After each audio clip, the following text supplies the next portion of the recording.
Dan Coats has effectively quit as the director of national intelligence in the Trump administration. He had apparently been considering quitting for quite some time now, and he disagreed quite a bit with Donald Trump in his interpretation of what's happening on an international scale. His departure actually removes one of the most prominent national security officials willing to contradict Trump. And that is problematic, to say the least. And now we are hearing that he will be replaced with a Trump loyalist, Representative John Ratcliffe, who essentially auditioned for the role just last week when Mueller was testifying before the House. Take a look.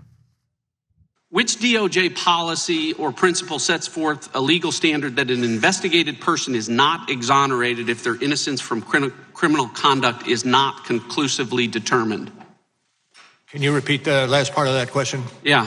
Which DOJ policy or principle set forth a legal standard that an investigated person is not exonerated if their innocence from criminal conduct is not conclusively determined? Where does that language come from, Director?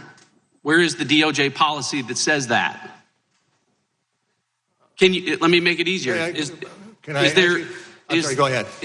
Can you give me an example other than Donald Trump where the Justice Department determined that an investigated person was not exonerated because their innocence was not conclusively determined? I cannot, but this is a unique situation. Okay, well, you can't, time is short, I've got 5 minutes. Let's just leave it at you can't find it because I'll tell you why. It doesn't exist. Yeah, it does exist. He's referring to the DOJ memo, which indicates that sitting president cannot be indicted. But the whole thing was this aggressive ploy to make it abundantly clear that he thinks that the whole investigation was a hoax, that Russian meddling into our elections is nothing more than a hoax. He is, again, a Trump loyalist. And so Trump wants to place people in his cabinet who don't believe in, or at least pretend like they don't believe in what Russia had done and what, the type of communication the campaign had with Russians. So, all right, let me first talk about how insane Ratcliffe is. And then I really want to go back to Dan Coats because there's a potential political time bomb in there for Donald Trump. So, and I think Dan Coats could be a really important, interesting person in the next year or so. But let me start with Ratcliffe. First of all, Ratcliffe is trying to make Mueller sound weak. So he designs an incredibly confusing question that makes Mueller go, what, right? And he's like, see this, ineffectual, frail, right? Mm-hmm. And then he says, is there anything where you would say that a person is not exonerated? That's just, it makes it seem like the Justice Department did something outrageous. No, actually, since he can't indict a sitting president, you could argue that Mueller should have never said that Trump was exonerated on collusion and conspiracy.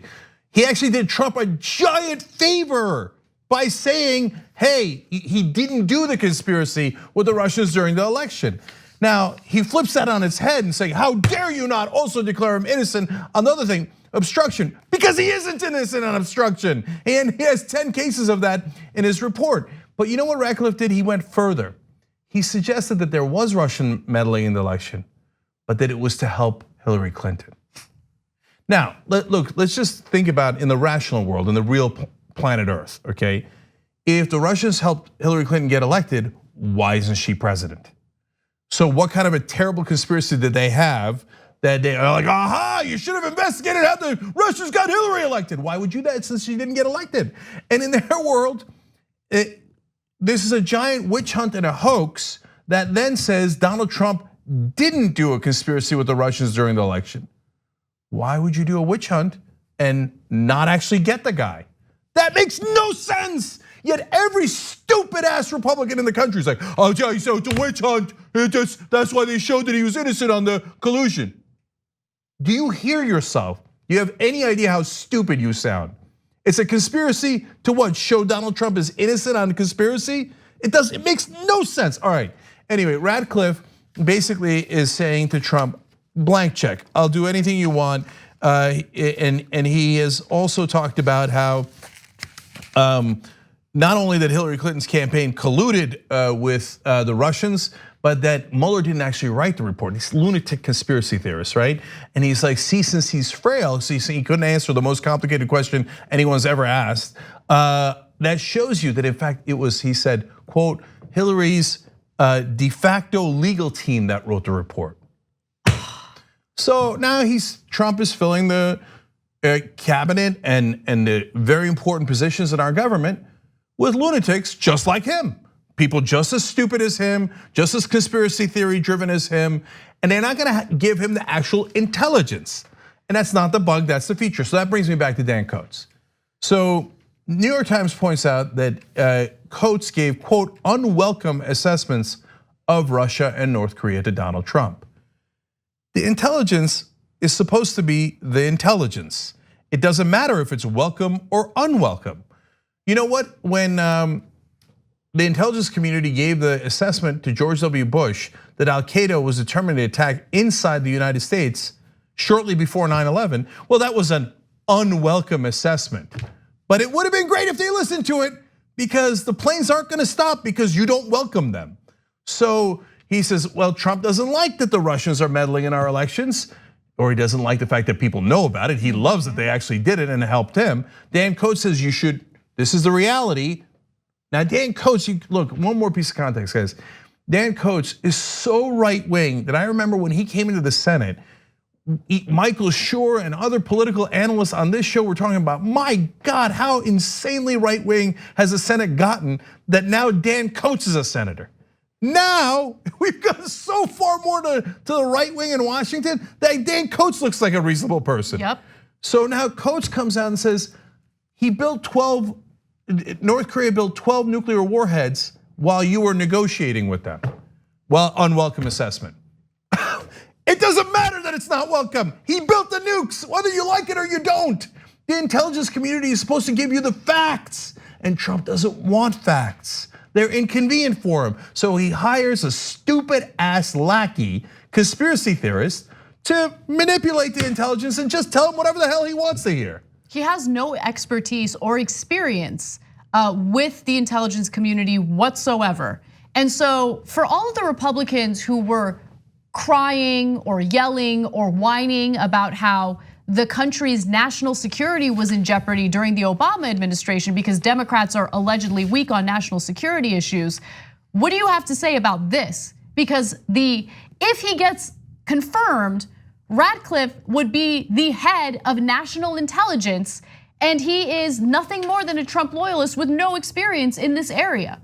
I mean, doesn't that put national security at risk? Don't you need national intelligence that actually gives the executive branch the truth about what's going on internationally? Douglas Wise, a former CIA officer and deputy head of the Defense Intelligence Agency, said that this is, quote, an existential threat to the agencies. Because if you have someone at the head of the agencies who doesn't believe in facts and believes that you should politicize facts. So for example, here's another fact from the intelligence agencies. Iran does not have a nuclear weapons program. So Dan Coats, deeply right wing, supported all of our wars, comes to Trump and goes like, whether I want to or not, Iran doesn't have a nuclear weapons program. Unwelcome assessment. So now this new guy Ratcliffe's gonna come in, and what's he gonna do? Even if his agents come in and go, Iran does not have a nuclear weapons program, he'll probably tear it up and go to Trump and go, what do you need to hear? That they have a weapons program? Fine, they have one. Where's the intelligence? Who cares? Who cares? That's what you put me in there to manipulate intelligence and to kill intelligence, so I did it. That's what Ratcliffe's gonna do. So he's the former CIA officer is exactly right. That is an existential threat to getting accurate, actionable intelligence from the intelligence community. And final thing, why is Dan Coats a potential political time bomb? Dan Coats clearly does not agree with the president and is super frustrated with him. He found out when he was at an Aspen summit that Trump had invited Vladimir Putin to Washington. And of course, he had not told his Defense Intelligence Agency head. That is the director of national intelligence. That is the top of the intelligence food chain. You don't tell him that you invited Putin to come to the White House? So he says, sounds like a special idea, right? And then Trump gets furious. What do you mean? You shut up and you understand that I don't have to tell you anything, and I can just invite the Russians and you don't get to do your job, right? And he then lambasted Coats that's where it happened at the Aspen Security Forum. And he lambasted Coats for going in front of the Senate and telling them the truth about North Korea, Russia, and Iran. And he said the intelligence chiefs are, quote, this is Trump, passive and naive. and that perhaps intelligence should go back to school. Said the dumbest guy who's ever been in the Oval Office. Yeah. So my point is, Burr, who's the head of the Intelligence Committee in the Senate, chairman of the Senate Intelligence Committee, who's a Republican, does not like that Coates is leaving. Coates is very respected among his former Republican colleagues in the Senate. So is Mueller. So I hear you. Look, there's plenty of scenarios where Coates never says anything. He goes home and retires and seethes, knowing that Trump is a danger to the country, but is a coward like the rest of the Republicans and doesn't do anything. That is the more likely scenario.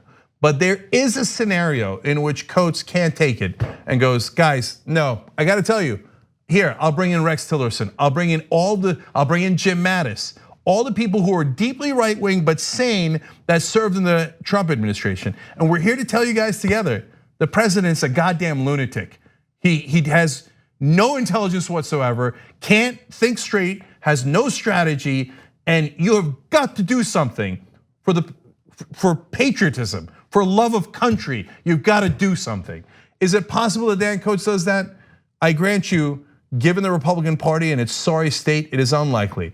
But given how frustrated Dan Coates is, and some Republican leaders in the Senate like Burr who don't let on normally, but have shown signs of great frustration with Trump, yes, if Trump is ever in big trouble, it'll be guys like Coates who provide the tipping point, and guys like Burr who vote against him.